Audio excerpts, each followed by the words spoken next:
This game is called Football Score Attack. Each team will get to run one play for a correctly answered question, and after the play, the computer determines if the play received any points. The team with the most points at the end of the game wins. To start the game, you'll click the big play ball button over here at the right.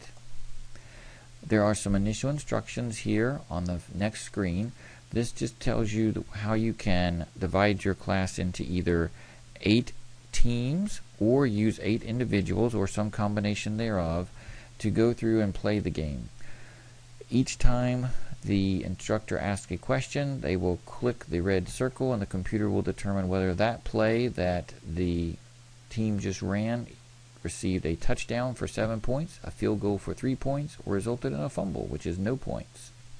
So I'm going to come down to the lower part of the screen and click play. This is the main actual play screen here.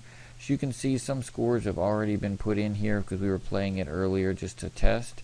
And so I'm going to come up here and actually put a 0 in and highlight these to take them back to 0 to start the game over again.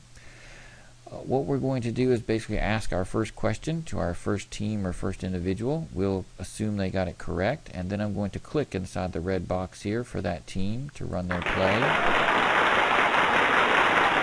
That team received a field goal, so I'm going to click in the upper right back to scores, and I'm going to give that team 3 points.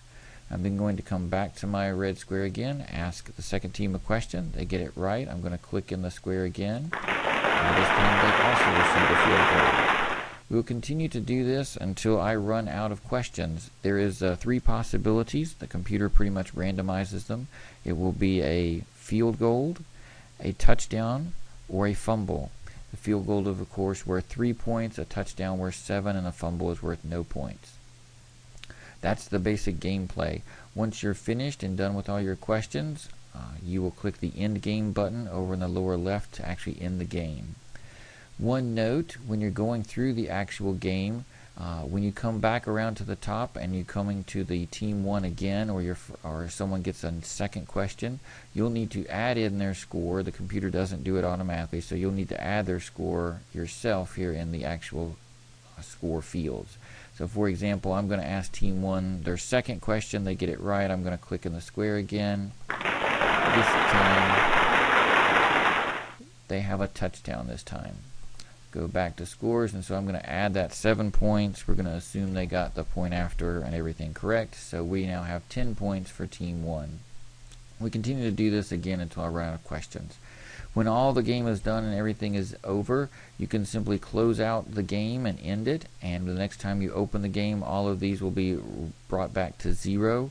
Or if you wish to start the game over again without closing it out and then reopening it, you can simply highlight these like I did in the very beginning and type zeros in all the places, and now it's ready to go again.